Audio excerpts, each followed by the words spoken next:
Mesdames, Mesdemoiselles, Messieurs, bienvenue dans l'hebdomadaire des marchés du FX. Nous sommes le dimanche 28 mai 2017. Comme chaque dimanche, nous allons revenir aujourd'hui sur les principaux événements financiers de la semaine passée et analyser la façon dont ils ont influencé les marchés des devises et des matières premières. La paire euro-US dollar a perdu 0,24% pour clôturer la semaine à 1,1183 alors que la paire livre US dollar a également diminué de 1,07% pour terminer la semaine à 1,2804. British Airways a connu une défaillance informatique importante samedi, ce qui a amené les systèmes de la compagnie aérienne à annuler la plupart de ses vols et à laisser de nombreux passagers bloqués. À partir de ce matin, certains services informatiques sont revenus à la normale et les vols long courriers sont programmés pour fonctionner normalement. L'impact sur les cours boursiers de International Consolidated Airlines, le groupe IAG, la société mère de British Airways, est encore une inconnue.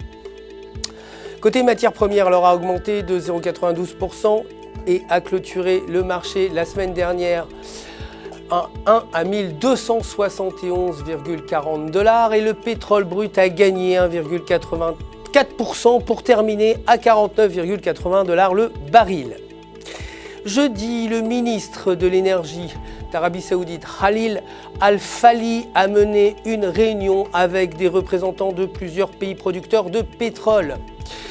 Monsieur Al-Falih a déclaré que l'OPEP entendait réduire les exportations de pétrole vers les États-Unis afin de répartir plus efficacement les réductions de la production de pétrole sur l'un des marchés de consommation les plus élevés.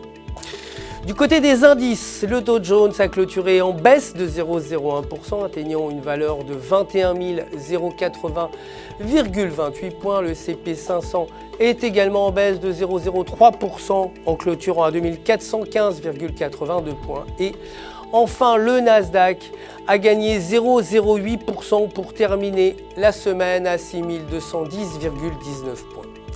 C'est la fin du résumé des actualités financières de la semaine dernière. Je vous retrouve dès demain matin pour la suite de l'actualité des marchés du FX. Jusque-là, restez connectés sur www.ufx.com pour tous vos besoins de trading et pour retrouver votre coach personnel de trading prêt, vous le savez, à répondre à toutes vos questions. Tout le centre UFX se joint à moi pour vous souhaiter une excellente semaine sur les marchés.